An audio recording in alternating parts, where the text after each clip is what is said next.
Bienvenue dans un nouveau tuto Lightroom de niveau débutant où je vais te montrer la puissance des copies virtuelles.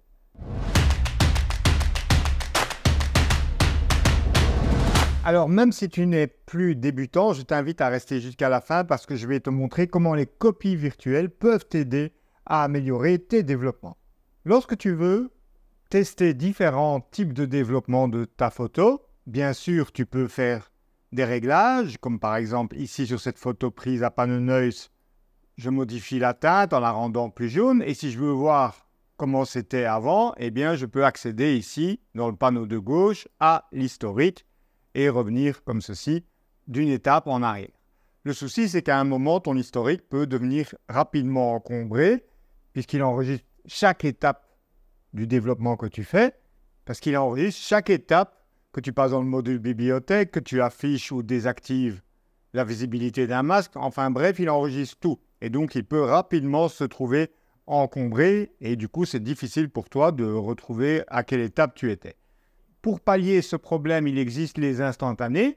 Donc, je te montre. Si par exemple ici, voilà, je veux créer un instantané à cette étape-ci, je clique ici sur le petit plus, je le nomme version jaune par exemple. Et après, je change la colorimétrie. Voilà. Et je rends tout ça plus rouge. Je crée un nouvel instantané, version rouge. Voilà. Et donc, tu peux rapidement naviguer comme ça entre les différentes versions de ton fichier. Mais tu ne peux pas les mettre en comparaison. Et donc, c'est très bien les instantanés, mais par moment, tu voudrais les voir côte à côte pour voir ce que ça donne, etc. C'est là que les copies virtuelles entrent en jeu. Alors, je vais revenir ici à cette étape de l'historique. Voilà, je suis en développement. Donc ici, j'ai déjà fait quelques réglages de base sur cette photo et maintenant, je veux tenter quelque chose de plus artistique, mais je veux pouvoir le comparer à cette version qui n'est plus la version originale, puisque je te rappelle sinon il est possible d'utiliser la comparaison avant-après.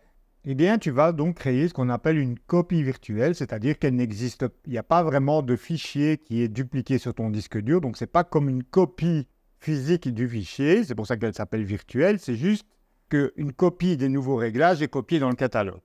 Donc pour ça, tu fais un clic droit et tu peux donc cliquer sur créer une copie virtuelle ou tu peux passer par le menu photo, créer une copie virtuelle, c'est pareil, ou encore utiliser le raccourci clavier commande ou contrôle apostrophe, donc en dessous du 4 normalement sur ton clavier. Donc clic droit, créer une copie virtuelle. Et si j'appuie sur I pour voir les infos, tu vas voir qu'ici, un numéro de copie a été attribué à la photo. Tu vois ici ma première photo et la copie virtuelle qui s'appelle copie 3. Et sur laquelle, par exemple, je vais, en module développement, appliquer d'autres réglages. Donc je viens ici rapidement sur l'étalonnage et je vais créer, voilà, un petit color grading rouge cyan. À noter que si tu n'aimes pas, c'est intitulé copie X par défaut, eh bien tu peux modifier le nom ici dans bibliothèque. Tu viens dans les métadonnées et ici donc tu as un onglet nom de la copie et donc par exemple ici je peux mettre version rouge cyan, voilà, et tu vois le nom sera indiqué ici en haut. Alors je peux créer encore une autre copie virtuelle, donc cette fois j'utilise le raccourci clavier commande ou contrôle apostrophe, voilà, copie 4, et celle-là, par exemple, je vais en faire un noir et blanc. Donc, je viens dans Réglages de base et je clique sur NB. OK, je vais juste un peu éclaircir donc les oranges. Je prends l'outil cible de l'outil mélange noir et blanc, hop, et je vais donc, voilà, éclaircir les oranges. Voilà ma deuxième copie virtuelle, dont je vais renommer le nom de copie ici en version ND pour noir et blanc, voilà, comme ça s'affiche ici. Et donc maintenant, si je repasse en gris, tu vois, j'ai donc 3 versions de mon fichier original. Et l'avantage donc d'avoir travaillé avec ces copies virtuelles, c'est que je peux les comparer côte à côte. Donc si je sélectionne ici toutes les 3 photos et que je passe ici en mode ensemble, en cliquant sur cette icône en bas, dans la barre d'outils, je vire le panneau latéral, en cliquant sur la petite flèche à droite ou à gauche, si le panneau de gauche était visible. eh bien, tu peux, comme ceci, maintenant, évaluer tes photos l'une par rapport à l'autre et décider laquelle tu veux garder. Si maintenant tu crées une série, par exemple, de la même photo avec différents traitements, eh bien, si tu vas dans le module impression, il te sera possible, en choisissant triptyque, je vais pouvoir, comme ceci, par exemple, les imprimer côte à côte. Et donc, tu peux savoir qu'une copie virtuelle a été créée grâce à cette petite icône de page retournée que tu vois dans le coin inférieur gauche. Je te renvoie d'ailleurs à mon tuto sur les badges et icônes ici en haut à droite, si tu veux connaître la signification de tous ces badges et icônes. Et évidemment, comme je te l'ai dit, cette copie est virtuelle, tu peux donc la supprimer à tout moment. Évidemment, ça ne supprime pas ta photo originale. Par contre, fais attention de ne pas supprimer l'original, car toutes les copies virtuelles seraient également effacées par la même occasion.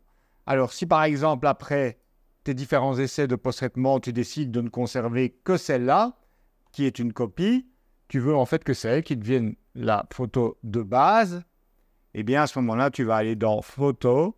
Attention, il faut être en menu bibliothèque pour que ça fonctionne. Et tu vas cliquer ici sur Définir la copie comme original.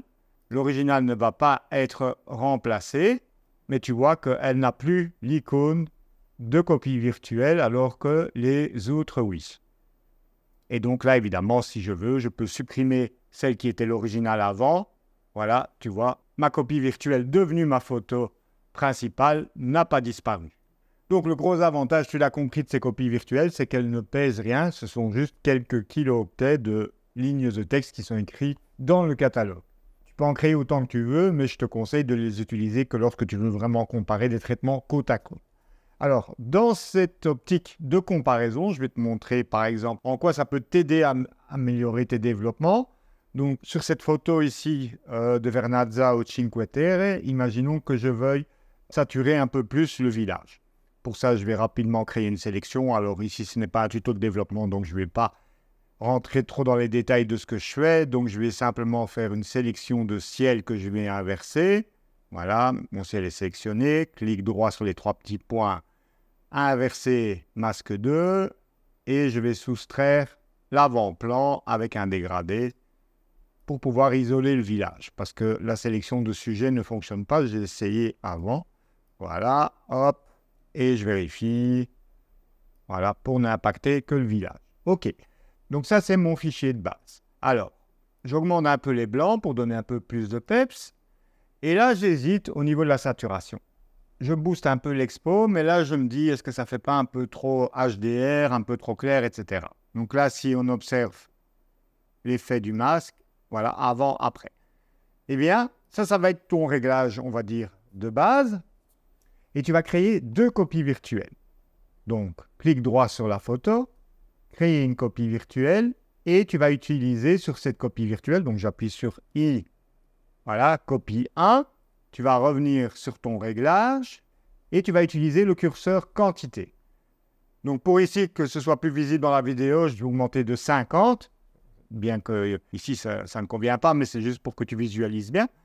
Et donc qu'est-ce qu'il fait? Il ajoute, on va dire, 50% de l'effet. Et je vais créer une troisième copie virtuelle, clic droit, créer une copie virtuelle.